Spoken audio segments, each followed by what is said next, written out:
समझने की जिज्ञासा इंसानों में पहले भी थी और आज भी है और आगे भी रहेगी। यही जिज्ञासा भारत के चंद्रयान मिशन का मूल आधार है। इसी जिज्ञासा को शांत करने के लिए इसरो ने चंद्रयान 3 को चांद पर भेजा है। चंद्रमा के बारे में काफी कुछ खोज लिया गया है, लेकिन अभी भी ऐसे तमाम रहस्य छिपे हुए हैं जिसके बारे में हमें नहीं पता है। उन्हीं जानकारियों को चांद पर पहुंचा भारत का विक्रम लैंडर और प्रज्ञान रोवर देने वाला है।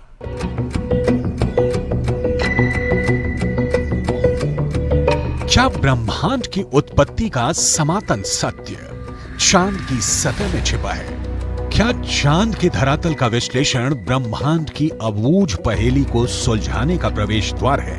क्या धरती पर मौजूद जल, जंगल, जमीन, फूल और खुशबू का तार चंद्रमा के इस वीरान संसार से भी जुड़ता है?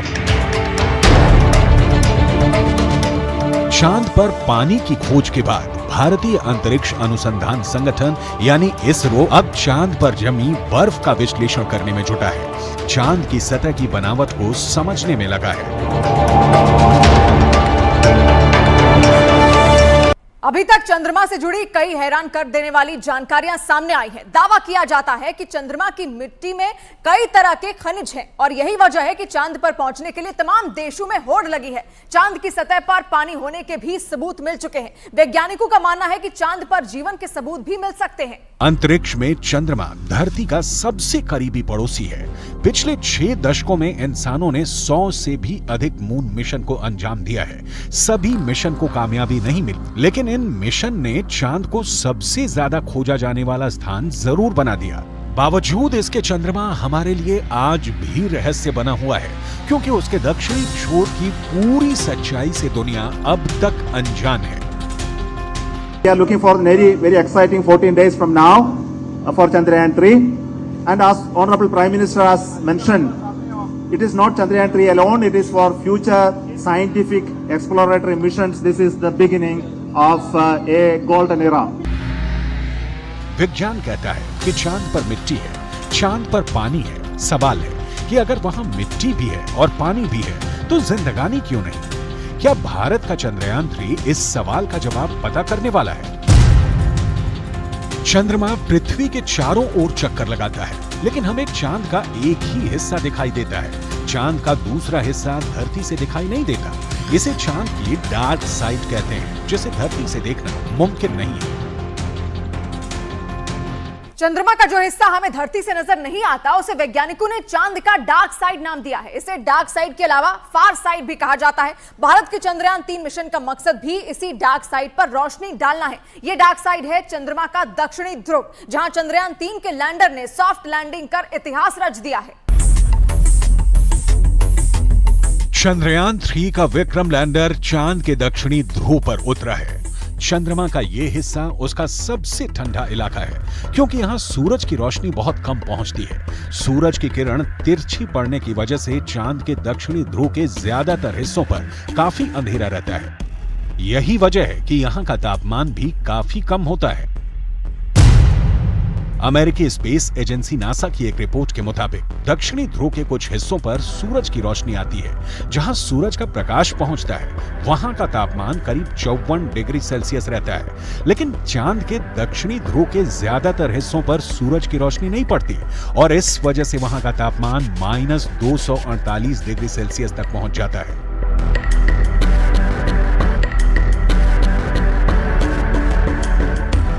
नासा के मुताबिक चांद के दक्षिणी ध्रुव पर बर्फ है। बर्फ के साथ दूसरे कई प्राकृतिक संसाधन भी हो सकते हैं। साल 1998 में नासा ने मून मिशन के तहत यह बताया था कि दक्षिणी ध्रुव पर हाइड्रोजन है।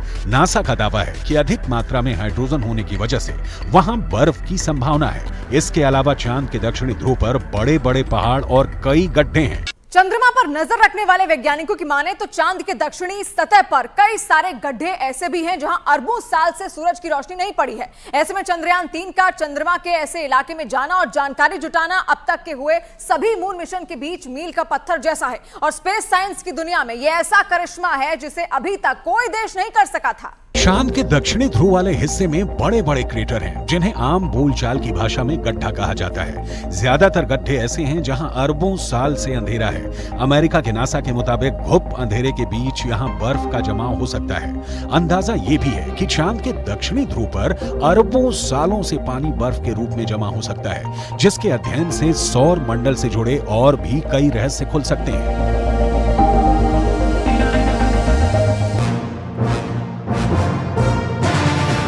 यानी भारत का चंद्रयान 3 चांद के उस हिस्से में पहुंचा है जो हमें नहीं दिखता है। सवाल है, आखिर चंद्रमा का एक ही हिस्सा हमें क्यों दिखता है? चांद खुद भी अपनी धुरी पर घूमता है और पृथ्वी के गुरुत्वाकर्षण बल के कारण चंद्रमा उसके चारों ओर चक्कर लगाता रहता है। धरती का यही गुरुत्वाकर्षण बल हमें चांद के दूसरे तरफ को देखने नहीं देता। दरअसल चांद में पृथ्वी से जुड़ा एक गुरुत्वाकर्षण केंद्र है।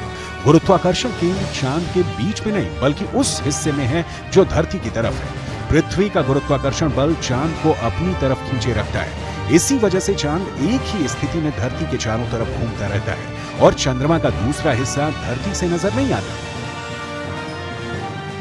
धरती से 3,84,000 किलोमीटर की दूरी तय करके चांद पर पहुंचा विक्रम लैंडर चांद के उस दक्षिणी ध्रुव के तिलिस्म को तोड़ने वाला है। इसरो के मुताबिक चंद्रयान 3 के 3 अहम मकसद है। पहला, विक्रम लैंडर की चांद के दक्षिणी सतह पर सुरक्षित और सॉफ्ट लैंडिंग। दूसरा, प्रज्ञान रोवर को चांद की सतह पर चलाकर दिखाना। तीसरा, वैज्ञानिक परीक्षण करना जिसकी धमाकेदार शुरुआत हो चुकी है। चंद्रमा के रहस्यों की खोज में सबसे पहली कामयाबी 1959 में तब के सोवियत संघ को मिली थी, जो अब रूस के नाम से जाना जाता है। 12 सितंबर 1959 को धरती से लॉन्च किया गया रूस का स्पेसक्राफ्ट लूना 2 चांद की सतह से जा टकरा। 7 बरस बाद 1966 में सोवियत संघ ने एक बार फिर चांद पर दस्तक दी। 3 फरवरी 1967 को लूना 9 चांद की सतह पर पहली बार सॉफ्ट लैंडिंग करने में कामयाब हो गया। ये वो वक्त था जब सोवियत संघ और अमेरिका के बीच शीत युद्ध चल रहा था। दोनों देशों में धरती के साथ साथ स्पेस रिसर्च को भी लेकर एक होड़ लगी थी। इस होड़ का सबसे अहम हिस्सा चांद तक पहुंचने की दौड़ थी। सोवियत संघ को पीछे छोड़ने के लिए तब अमेरिका ने इंसान को चांद तक ले जाने और सुरक्षित वापस लाने का लक्ष्य तय किया। Before this decade is out, of landing a man on the moon and returning him safely to the Earth. 1, 0, all engine running. Liftoff. We have a liftoff. 32 minutes past the hour. Liftoff on Apollo 11. America के Apollo 8 mission ने America के 3 अंतरिक्ष यात्रियों को चांद की कक्षा में पहुंचा दिया। ऐसा पहली बार था जब इंसान चांद के इतने करीब पहुंच गया था। इसके बाद वो दिन भी आया जब अमेरिका ने चांद पर इंसानों को उतार दिया। यह मिशन था अपोलो 11। अपोलो 11 के जरिए अमेरिका ने चांद तक ऐसी छलांग लगाई जिसे आज तक कोई दूसरा देश दोहरा नहीं पाया। वो छलांग थी चांद पर इंसानों का पहला कदम।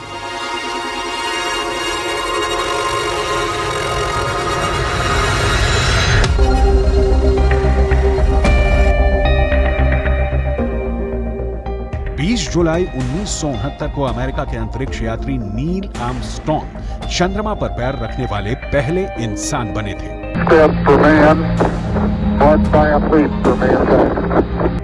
चांद पर उतरने वाला लूनर लैंडर 2 लोगों को लेकर गया था। नील आर्मस्ट्रॉन्ग के अलावा बज एल्ड्रिन भी वहां बाद में उतरे थे।